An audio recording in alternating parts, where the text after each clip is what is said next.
12장 25절에서 27절 말씀 보도록 하겠습니다. 자, 읽어볼게요. 시작. 몸 가운데서 분쟁이 없고 오직 여러 지체가 서로 같이 돌아보게 하셨느니라. 만일 한 지체가 고통을 받으면 모든 지체가 함께 고통을 받고 한 지체가 영광을 얻으면 모든 지체가 함께 즐거워하니라. 너희는 그리스도의 몸이요 지체의 각 부분이라. 아멘. 자, 6.25 때요, 우리 미국 군인 중에 한 사람이 아니죠, 여러 나라가 왔는데 그 중에서 이제 한 군인이요, 우리나라를 위해서 하다가 그 친구분의 이름이 빌이라고 합니다. 근데 이제 전쟁을 통해 가지고 폭탄에 맞은 거예요. 폭탄. 난 폭탄에 맞아봤다. 그쵸? 폭탄에 맞으면 상당히 아프겠죠. 근데 이 폭탄에 이게 맞아가지고 어떻게 되면 얼굴 빨고는요 모든 신경이 마비돼 버린 겁니다. 마비가 돼 버려 가지고요, 그러니까 얼굴 위로만 이렇게 뭐랄까 신경이 살아있고요, 그 모든 부분은 지금 완전 전신마비가 된 거죠. 그래서 이런 상태로 평생 병원에서 살아야 된다고 그렇게 이제 진단이 나왔던 거예요. 근데 문제는 이 빌이라는 사람의, 이 사람뿐만 아니라 그 사람을 돌보는 가족도 이제는 옆에서 돌보다가 점점 지쳐가는 그 모습을 보게 된 겁니다. 특히 이 옆에서 그 보조를 하고 병문하는 그 가족이 얼마나 괴로운지, 그 스틸리라는 그 여자가 아내가 있었는데요, 이는 외판원이었어요. 그래서 외판을 하면서 생계를 유지하고 간호도 하고 병실도 지키며 이 기간을 무려 3년이나 보냈던 겁니다. 3년 동안. 여러분 뭐 일주일이나 며칠 정도는 병문할 수 있는 게 있지만 오랫동안 장기간 이 병문을 하면요, 옆에서 그 일을 하게 되면 같이 지쳐가는 것을 보게 됩니다. 그러니까 너무 육신적으로 힘들지만 나중에는 마음까지 힘들어가지고 괴롭던 거죠. 근데 이 여인이, 이 아내가 이래서는 안 된다고 생각하면서 언젠가 이제 3년이 지나서 인격적인 한계가 와버린 거예요. 그래가지고 남편에게 울면서 죄송하지만 도저히 이렇게 못 살겠습니다. 몸이 차도가 있어 더 나은 것도 없고 그대로니 당신은 국가 보조라도 있지만 나는 나의 삶을 살아야겠습니다. 그러면서 이 여자가 무엇을 요구했냐면 이혼을 요구한 거예요. 이혼을 요구했습니다. 자, 남자의 경우는 이혼을 안 해줄 수도 없는 입장인 게, 그래요, 당신의 마음 충분히 이해합니다. 그 입장을, 나는 당신이 나보다 더 행복하기를 원합니다. 그래서 하루만 나에게 기회를 달라고, 하루만 나에게 시간을 달라고, 하루만 참아달라고 그렇게 간절히 요구를 해죠. 자, 이 빌이라는 사람은 크리스찬이었습니다. 이 고통스상에서 할 수 있는 게 뭐가 있을까요? 그렇죠, 기도밖에 없는 거죠. 근데 이 마지막 하루의 이 기도가 뭐 마치 야곱이 야복과 강으로 해서 밤새도록 씨름했던 그런 간절한 기도였겠죠. 그렇죠? 그러니까 그 간절함 속에, 그 기도 속에 그냥 눈물이 뻥뻥 쏟아졌던 거예요. 자기를 돌보는 누군밖에 없는 거죠. 주님밖에 없다는 거. 지금 몸 상태가 이래서 가족한테도 미안한데 사랑했던 이제 아내도 너무 힘들어서 괴로워서 같이 있을 수 없기 때문에 그 자리를 떠나는 데이 마음했을 때 상처는 배나 됐겠죠. 너무 힘든 상황에서 주님, 저에게 힘을 주셔서 성령의 눈으로 저를 일으켜 주셔서, 그러면 이혼도 안 하고 휠체어도 안 타기 때문에 이렇게 간절하게 기도를 했습니다. 여러분 어찌 되었을까요? 그대로 있겠죠? 대훈아, 어땠을 것 같아? 왜 째려봐? 이혼했을 것 같아. 자, 이런 상태였을 때, 근데 놀라운 기적이라는 거, 갑자기 손가락이 움직이기 시작하는 겁니다. 손가락이 움직이기 시작하면서요, 놀랍게 갑자기 몸에 이 마비된 것들이 풀리기 시작했던 거예요. 그러면서 여기서 하나님을 더 깊이 만나는 경험을 해가지고 그는 이제 돌아다니면서 하나님의 나를 통해서 어떻게 역사하신지, 나의 삶 속에 어떻게 다가가시고 어떤 일을 보내신지 간증을 하고 다녔던 것입니다. 여러분, 연약한 가운데 찾아와서 그를 만지신 분이 누구죠? 하나님이셨죠. 회복하고 사용하시는 거는요, 하나님이죠. 그의 몸이 회복되고 이렇게 만들었다는 건 뭐냐면 그의 몸은 하나님의 것이었다는 것을 알려주는 거죠. 여러분, 오늘 우리가 이 본문의 말씀이 고린도전서 이 말씀을 보면요, 교회라는 부분이 어떤 부분인지 알려주는데, 우리가 이 성경을 보면요, 교회는 크게 두 가지로 나옵니다. 첫 번째는 건물로 표현되는 유형 건물로서의 교회. 그러니까 지금 우리가 예배드리는 이 현장, 이곳에서 있는 장소의 개념으로 유형교회라고 할 수 있는 거죠. 또 하나는 우리의 몸, 바로 무형교회라고 합니다. 우리의 몸이요. 그래서 오늘 본문의 이 고린도 교회는 여기서도 이 교회 나오는데, 근데 문제는 여기가 아픈 상처가 있습니다. 뭐가 하면요, 파당이 있다는 거예요. 파당. 그러니까 무슨 말이냐면 성도들이 난 여기 바울에게 은혜를 받고 바울을 따른다 해서 바울파가 있었고요. 누구는 그리스도파, 누구는 게바파 이러면서 우리 파벌을 지어가지고 서로 치고받고 싸우는 습관이 된 교회가 오늘 본문에 나왔던 교회였던 거예요. 자, 또 이 파뿐 아니라 어떤 문제가 있었냐면 은사 문제가 있었습니다. 자, 은사 문제가 있어. 방언의 은사를 받은 사람은 방언이 은사 중에 제일이라고 해가면서 막 방언을 높이 평가하는 반면, 통역의 은사를 받은 사람들은 통역이 없는 그 소리를 들으면 무슨 소리가 되겠느냐, 통역이 안 되면 아무것도 될 수가 없다. 그래서 대단한 것은 통역의 은사다 하면서 제일이라고 막 이렇게 떠벌리고 있었죠. 또 다른 은사는 신유의 은사. 야, 하나님의 이름으로 병든 자를 고치는 게 얼마나 아름다우냐, 이것이 제일이라면서 자기들이 받은 은사가 가장 커다란 은사라고 하면서 싸우는 이런 현실 속에 있던 게 지금 어디냐? 고린도 교회였다는 거예요. 그리고 또 한 가지 문제가 있었냐면 빈부격차가 심했습니다. 뭐가 심했다고요? 빈부격차. 그러니까 이 분배의 문제가 교회 안까지 퍼가들어서 교회를 아주 혼란스럽게 여기는 것이 바로 이 고린도 교회였던 것입니다. 여러분, 고린도는 알다시피 무슨 도시였죠? 항구 도시였죠. 그렇죠? 항구 도시였기 때문에, 그러니까 수많은 배들이 들락날락 했고요, 상업이 한마디로 아주 발달한 곳이었습니다. 그래서 부자는요 아주 부자였지만 가난한 사람은 아주 가난했던, 이런 빈부의 격차가 컸던 곳이 고린도 교회였다는 거죠. 근데 이때 당시 이 교회는요 성찬식을 자주 열었답니다. 성찬식을 자주 열었는데 이 성찬에는 뭐가 들어가죠? 포도주, 또 떡이 들어가죠. 근데 이런 것을 먹을 때 각자 가져와야 되는 상황이었던 거예요. 그래서 부자는 다 먹을 수도 없는 이 포도주를 가져와서 코가 삐뚤어지게 먹지만 가난한 사람은 이걸 싸울 수가 없잖아요. 그래서 성찬에 참여할 수 없는 이런 안타까운 상황도 벌어졌던 게 바로 고린도의 상황이었던 것입니다. 근데 이뿐만이 아니에요. 이 교회인데 심각한 일도 벌어졌다는 것을 성경에서 알려주고 있습니다. 빈부 말고도요 음행에도 문제가 있어서 고린도 교회에서는 여전히 드러나고 있습니다. 5장 1절. 자, 5장 1절 한번 볼게요. 고린도에서 5장 1절 시작. 너희 중에 심지어 음행이 있다함을 들으니 그런 음행은 이방인 중에서 없는 것이라 누가 그 아버지의 아내를 취하였다 하는도다. 자, 이방인들한테도 없는 엄청난 사건이 지금 일어났던 겁니다. 무슨 일일까요?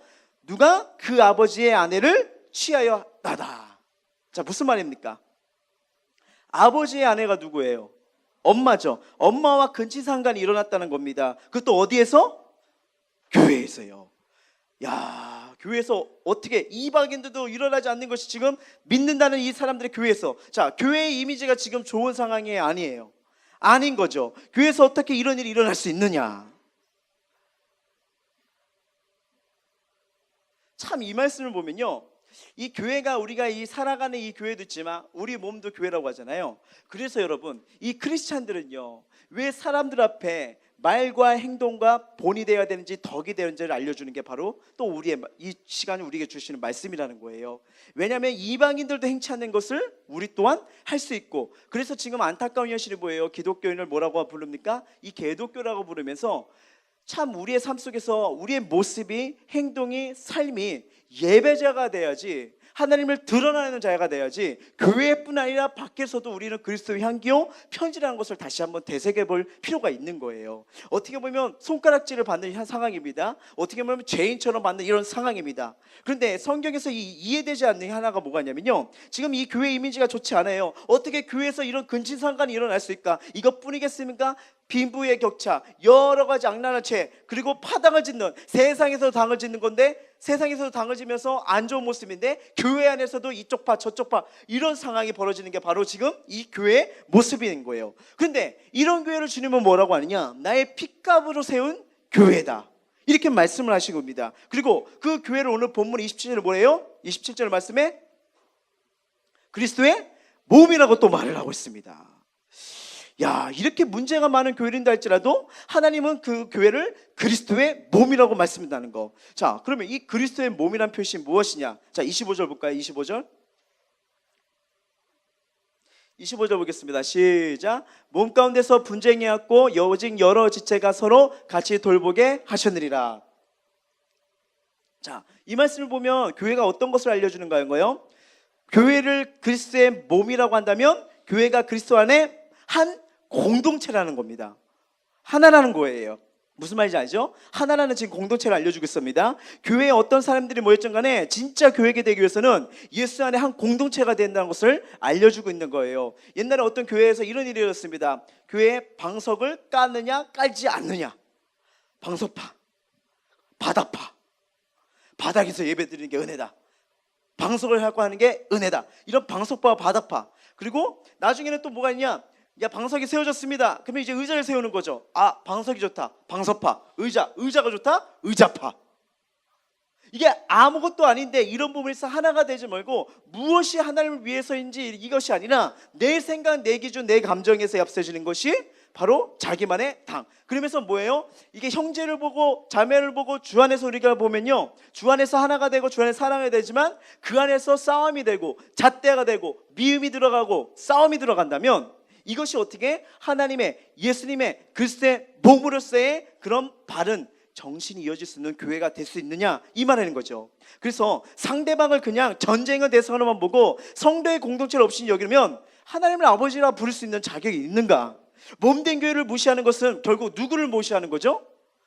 그렇죠, 하나님을 무시하는 거잖아요. 하나님은요, 우리가 한 몸으로 서로 존중히 여기길 원하신다는 겁니다. 자, 26절 볼까요? 읽어보겠습니다. 시작. 만일 한 지체가 고통을 받으면 모든 지체가 함께 고통을 받고 한 지체가 영광을 얻으면 모든 지체가 함께 즐거워하느니라. 아멘. 자, 한 몸이라는 것은 무엇을 말하는 건지요? 무엇을 말하는 거죠? 한 몸이라는 것은 애통을 같이 짊어지고요, 또 기쁨을 같이 나누는 겁니다. 옆에 있는 사람의 애통이 내 애통이 되고 그 사람의 기쁨이 나의 기쁨이 될 수 있다는 거, 이게 진짜 몸이라는 거죠. 그렇죠? 자, 이런 것들이 하나님이 우리를 몸이라고 이해하는 의미입니다. 그런데 이 몸이라는 단어가 또 다른 의미를 성경을 가지고 있습니다. 자, 창세기 2장 23절 아주 아름다운 말이죠. 시작. 아담이 이르되 이는 내 뼈 중에 뼈요 살 중에 살이라. 이것을 남자에게 치었은즉 여자라 부리라 하느니라. 아멘. 나중에 우리 형제들 좋아하는 자매님이세요. 그대는 내 뼈 중에 뼈리요 내 살의 살이로다.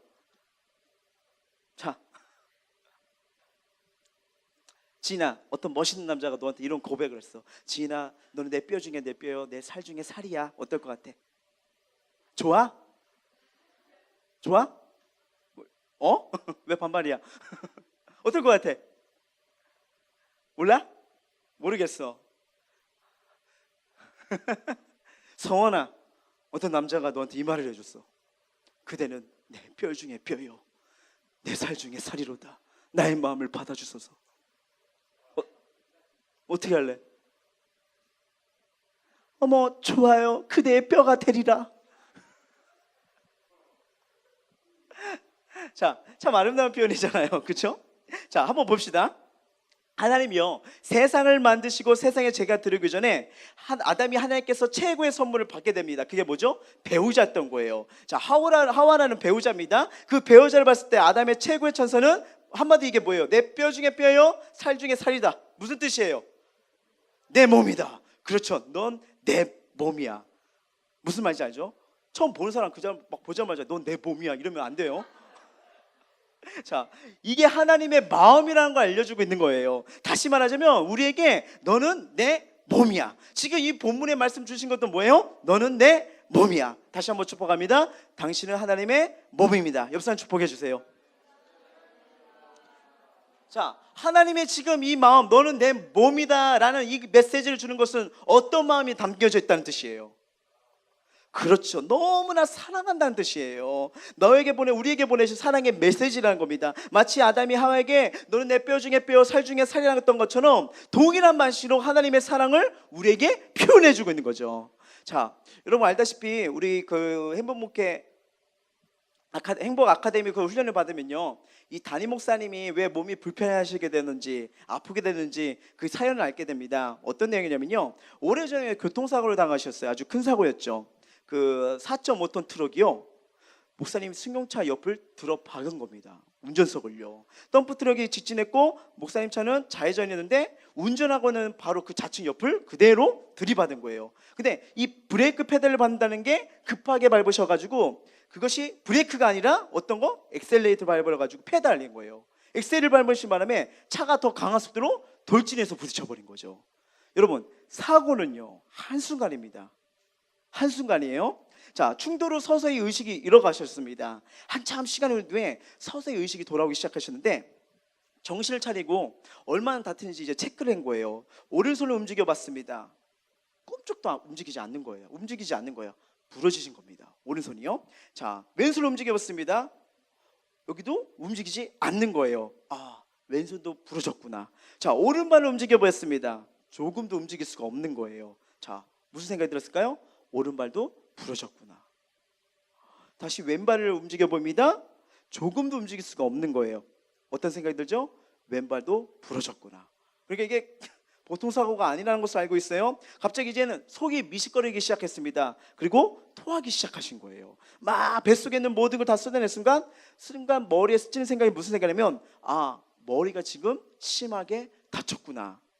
자, 이 뱃속에 있는 모든 걸 토해내고 몽롱히 정신을 가다듬고 머리 좌우로 이렇게 돌려보셨답니다. 머리가 움직이기 시작하셨대요. 근데 좌측 사이로 피가 줄줄 흐르고 있는 것을 또 느끼고 있었다는 건데, 근데 문제는 뭐냐면 이 정도 다쳤으면 엄청난 통증이 있었을 거 아니에요. 그렇죠? 우리 영현이가 지금 볼펜을 들고 있어요. 대훈이 옆에 한번 확 찍어볼래? 대훈아, 딱 찍어서 그 느낌 어땠을까? 아파. 그죠? 엄청 이것만 생각해도 아픈데 지금 온몸이 이렇게 부러지고 이랬다는 것은 상상하기 없는 어마어마한 지금 통증이겠죠? 근데 희한하게 분명히 다쳐진 게 부러졌다는 게 느꼈는데 몸에 통증이 안 느낀다는 거예요. 통증이 없던 거예요. 그래서 목사님이 이렇게 생각하셨답니다. 이 정도 상태면 통증이 심할 텐데 왜 아프지 않을까? 참 이상하네. 이런 생각이 잠겼을 때 장정 두 명이요, 이제는 운전석 문짝을 다 뜯어내고 말을 걸었던 거예요. 문을 뜯어냈으니까 이제 나오시라고. 근데 이제 담임 목사님 말씀하신 거죠. 손과 발이 움직이지 않아서 못 나가겠습니다. 그래서 이 장정 두 명이요, 운전석에 있는 목사님을 들어서 구급차에 옮겨 놓습니다. 아무것도 할 수 없다는 거예요. 그냥 마음속으로 도대체 얼마큼 다쳤길래 얼마큼 당신이 이렇게 손과 발을 움직이지 않는 거지? 왜 통증은 없는 거지? 이 불안한 생각에 사로잡히기 시작했다는 거예요. 자, 검사를 해봤는데 목 경추 2번이 골절된 겁니다. 척추 속으로 내놓는 이 신경의 손상으로 운동신경 또한 마비가 된 거예요. 피부감과 심지어 마비가 오니까 통증을 느낄 수 없는 상태가 된 거죠. 그러니까 뭐 음료수 이런 거 갖다 드리면 이게 차가운 건지 뜨거운지 터치 감각을 느낄 수가 없는 거예요. 소변이 마려워도 소변을 볼 수가 없는 느낌. 그 다음에 하수도 처리도 이상이 온 겁니다. 여러분, 이 신경마비예요. 증상을 못 느낀다는 게 얼마나 답답한지 저는 한 달 전에 그 경험을 했어요. 그 목사님이 코 수술을 했잖아요. 그렇죠? 그 뼈를 이렇게 깎는 거 누가 오해를 하더라고요. 혹시 콧대를 높이려고 코 수술을 했냐고. 그게 아니라고. 그 안에 머리가 너무 두통이 아파서 해보니까 여기 코의 어떤 부분을 긁어내야 된다고 이런 수술을 했기 때문에 하게 됐는데 3일인가요? 화요일날 수술했죠. 화, 수, 목, 금 4일 동안요 음식을 먹는데 아무 맛도 안 나요. 아무 맛도 안 나요. 그 병문안은 어떤 애들이 이렇게 치킨을 갖고 왔어요. 냄새도 안 나고요. 뭘 먹어도 입이 뭘까요? 씹는 느낌? 여러분 아마 비슷한 막 감기 걸려가지고 아마 그런 걸 있을 텐데 이게요 수술을 해가지고 아예 코가 마비가 돼버리니까요.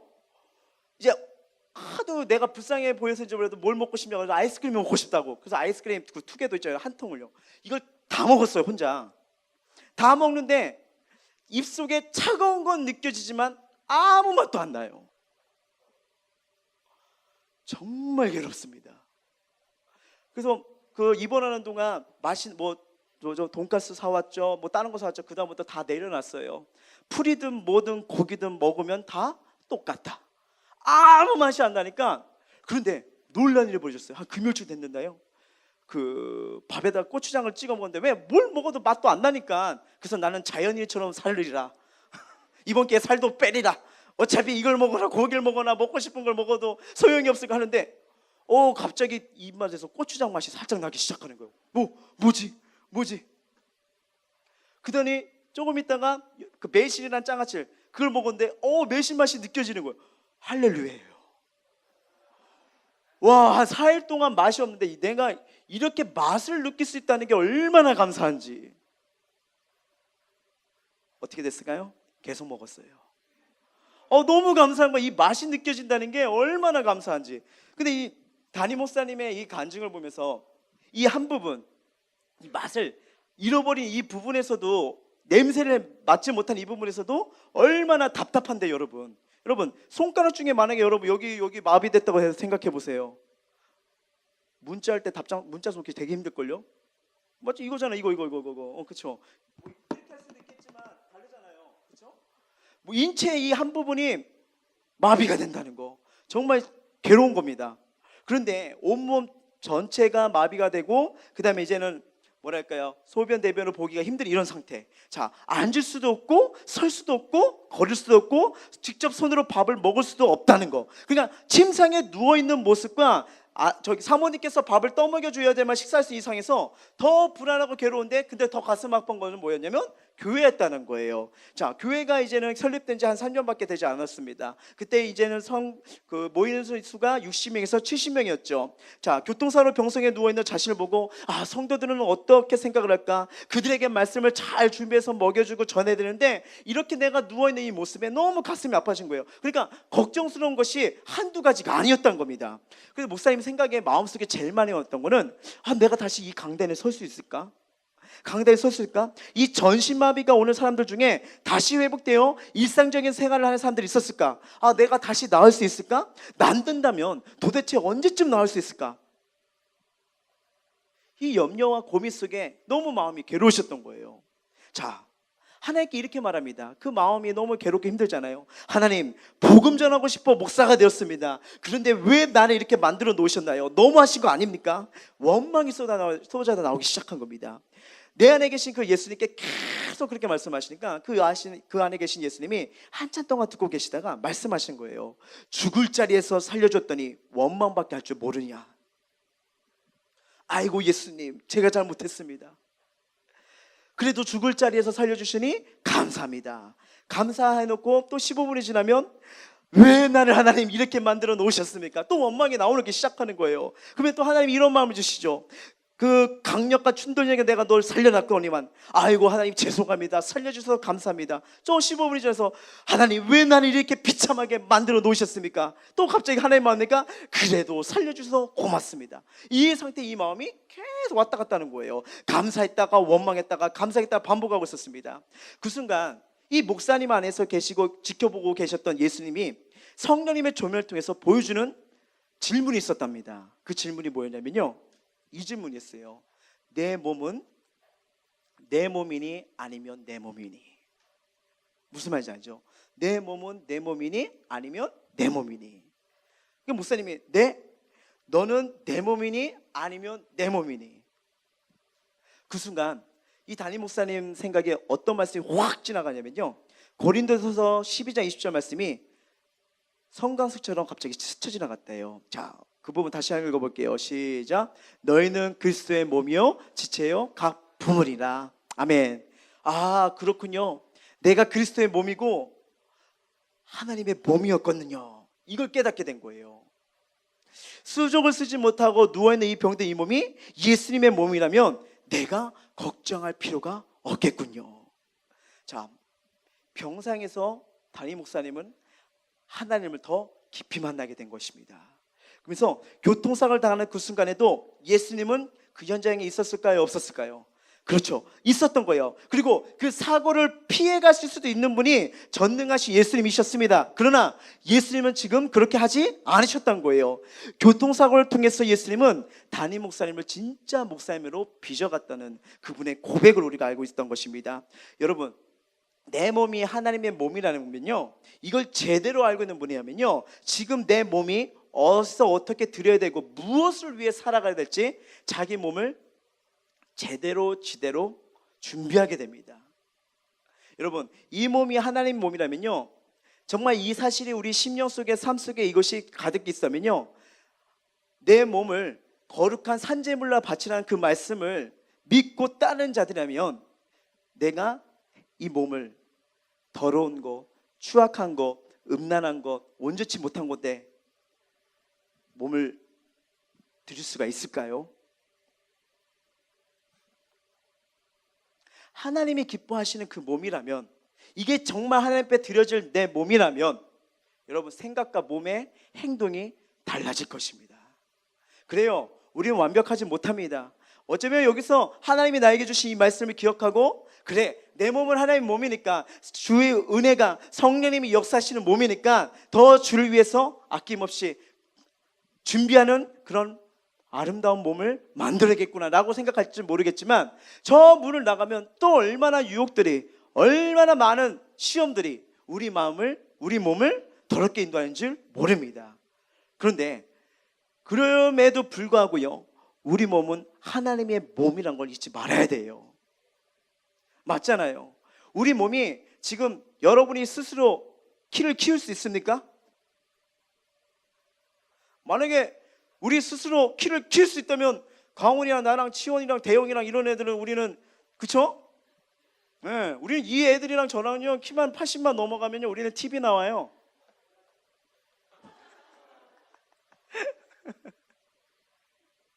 요즘 광훈이랑 나랑 예배 시간에 긴장하기로 했어요.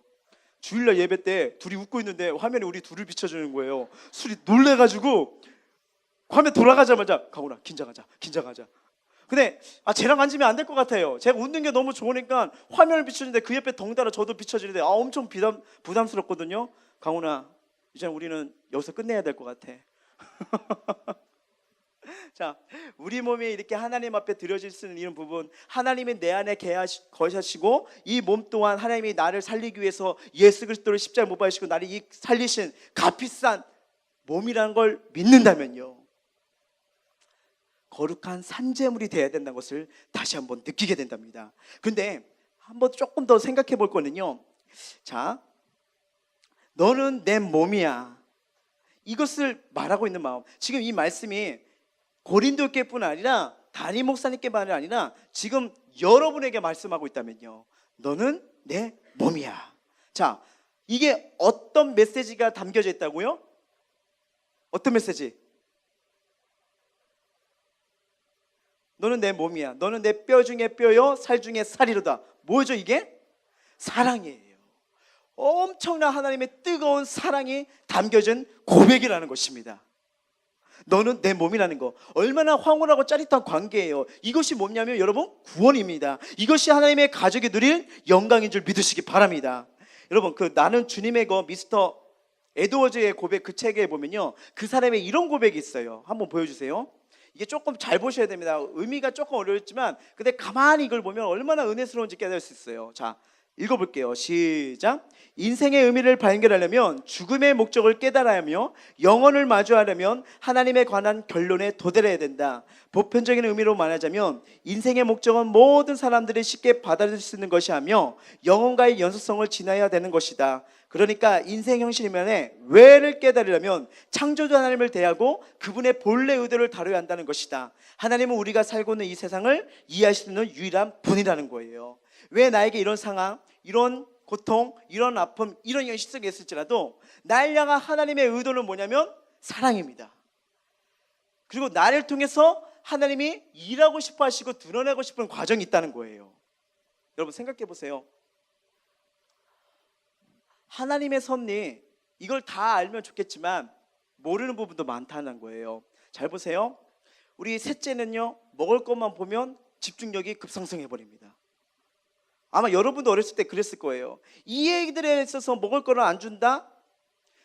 세상의 모든 애통과 그 다음에 통곡은 여기서 다 나와요. 안 돼! 그러면 그 눈에서 애도 울리는 거 쉬워요. 안 돼, 저리 가 하면 그 눈에서 닷똥 같은 눈물이 우르륵 떨어집니다. 먹는 거 앞에서 내 거야. 우리 대학부도 그럴까? 상당히 많은 사람들이 공감하고 있는데 눈빛이 저도 마찬가지예요. 자, 이 부분 아무것도 아니지만 그것을 빼앗아 간다는 거 정말 괴로운 게 아니죠. 근데 잘 보세요. 예를 들어 우리 셋째가 초콜릿을 너무나 좋아해요. 한두 개 죽일 수도 있겠죠. 근데 계속 주면 이 아이가 이가 썩겠죠. 그렇죠? 분유를 안 먹고 초콜릿만 먹는다면 어떻게 될까요? 어떻게 될까요? 뭔가 내부적으로 뭔가 여기저기서 안 좋은 이상이 벌어지겠죠. 그렇죠? 근데 그 아이한테 지윤아, 지금 초콜릿을 먹으면 너희 피부와 너희 내장에는 분명히 이런 이유이기 때문에 아마 상황이 안 될 것 같아. 지금 이것을 먹으려면 내 생각에는 좀 더 7살이 지난 후에 네가 좀 더 한글을 읽을 수 있고 이걸 받아들일 내장 상태가 돼야지만 내가 이런 얘기를 하면 얘가 그렇군요 아버지, 이해합니다. 그러면 제가 7살이 되어서 더 아름답게 먹을 수 있도록 제 그릇을 준비시키도록 할게요. 이렇게 대답을 할까요? 아니죠. 아무리 얘기해도 얘는 뭐예요? 앙앙앙입니다. 잘 보세요. 우리에게 주어진 상황과 생각지 못한 하나님의 인도하심을 경험할 때도 있는 거예요. 그런데 하나님은 보고 계시지만 그 상황이 우리의 두뇌가, 우리의 시야가, 우리의 믿음이 이해할 수도 있지만 이해하지 못하는 것이 더 큽니다. 자, 여러분이 개인적으로 하나님 믿는 그 믿음의 그릇이 있을 거예요. 그게 전부일까요? 하나님에 대한 지식이? 하나님에 대한 알미 그게 전부일까요? 아니요. 우리의 생각보다 솔직히 우리가 알 수 있는 부분은 그분이 알려주신 것만 알 수가 있습니다. 근데 너무 크고 위대하신 분이시기 때문에 우리가 알 수 있는 부분도 한 부분이라는 거예요. 근데 신앙생활을 하면 내가 알고 있는 이 부분, 내가 믿는 이 믿음 요만큼 가지고 마치 전부인 것처럼 착각할 수도 있다는 것입니다. 그래서 여러분, 정말 무서운 기준이 뭐냐면 내 기준이 무서운 거예요. 내 기준이 무섭다는 거. 자, 이 에드워즈의 말의 의미가 무엇을 의미하냐면요, 정말 창조주 하나님에 대해 그분을 더 깊이 알고 그분을 만나야지만 그분의 의도를 알 수 있다는 걸 알고 있다는 것이에요. 왜냐하면 나에게 주어진 상황, 이 현실의 답은 누가 가지고 있다는 거? 하나님이 가지고 있다는 거. 그렇기 때문에 유일하신 그 하나님 안에서만 답을 찾아야지, 하나님이 아닌 다른 것에서 답을 찾으면 내가 있는 이 상황, 이 시선을 하나님의 시선이 아닌 세상의 시선, 내 기준의 시선, 그걸로 갖고 가다 보니까 우리 삶에 나타나는 결과는 뭐예요? 좌절, 두려움, 절망, 이 상태로 빠질 수밖에 없다는 것입니다. 지난주에 말했죠, 수련회를 갔다 오고 한 친구랑 얘기하면서 그 친구가 했던 말, 목사님, 이번 수련회를 통해서 저는 저를 향한 하나님의 설계들을 보기 시작했습니다. 자기가 왜 살아가며 왜 그 현장에서 무엇을 했지 깨달았다는 거예요. 여러분, 빨리 가는 거 늦게 가는 것보다 더 중요한 게 있습니다. 뭐냐면 제대로 가고 있냐는 거예요. 제대로 가고 있냐는 거. 너는 내 몸이다. 여러분, 내 생각, 내 뜻대로, 내 마음대로, 계획대로 좋겠지만 여러분 기억하세요. 여러분이 살아가는 이 현장 정말 최선을 다해서 다하겠지만 언제나 기억하십시오. 하나님 놓치면 끝입니다. 하나님 아니면 내 생각, 사람이 자기 길을 계획할지라도 그 길을 인도하시는 여호와이시니라. 그 하나님의 이끄심과 도우심이 아니면 살 수가 없다는 거. 자, 왜 우리가 그분 앞에 도우심을 구하며 아뢰며 구하며 나갈 수 있는 이유가 뭡니까? 너는 내 몸이다. 나를 사랑하시고 품으시고 포기하지 않는 그 사랑을 알기 때문에, 그 사랑을 아는 자라면요, 그 앞에 나가고 구하며 그분을 붙들 수밖에 없는 그런 삶이 될 수밖에 없다는 것입니다. 나는 주님의 몸이라는 거, 이것이 구원이며 하나님의 가족을 누리며 영광이요 은혜인 줄 믿습니다. 자, 우리의 삶이 하나님께 영광을 쓴 것은 우리 모두가 그리스도의 핏값으로 가지기 때문인 거예요. 한번 생각해 보세요. 나는 주님의 것입니까? 아니면 주님의 것이면 주님의 방법대로 살고 있는지, 아니면 주님의 것이라고 말하지만 내 생각, 내가 하는 행동은요, 여러분이 정말 하나님의 원하시는 가운데서 성경의 기준대로 움직이고 있는지 점검해 봐야 되지 않을까요? 내가 주님의 것이라면, 성령님이 함께 하시고 하나님과 교제가 이루어지는 몸이라면 내 몸이 죄악 가운데서 살아가는데 그대로 내버려 두실 것입니까? 너는 내 몸이다. 날 사랑하시는 하나님이 지금 여러분을 부르시는 거예요. 그 흙덩어리에, 수렁탕이에, 어두운 곳에 이제 있지 마. 네가 쓰는 몸, 널 위해서 쓰는 게 아니야. 너의 몸은 내 것이야. 너의 몸은 소중한 것이야. 내가 너를 얼마나 사랑하는데, 내가 널 얼마나 존귀하게 생각하는데 왜 너는 내 마음을 모르고 네 몸을 그렇게 내가 가슴 아파하는 그런 곳에 들이고 있니? 거기에 주고 살고 있니? 내 몸이요, 세상의 기준에서 사람들의 손가락이 나를 어떻게 평가할지라도 나의 몸이 하나님의 것이고 그분이 나를 지금 품고 계시고 나는 하나님의 소유가 됐다는 거, 이 자체만 믿어도요, 분명한 것은 우리의 삶에 커다란 위로와 소망과 힘을 준 줄 믿습니다. 여러분, 어떤 상에서도요, 하나님과 나의 관계를 잊지 마세요. 세상이 나를 너 더러운 놈이야, 추악한 맘이야, 온전치 못한 머리를 할지라도 하나님은 그의 자녀들에게 뭐라고 말합니까? 넌 나의 사랑이야, 너는 나의 몸이야. 이 은혜가 저와 여러분 삶 속에 매일매일 펼쳐지길 주님의 이름으로 축복합니다.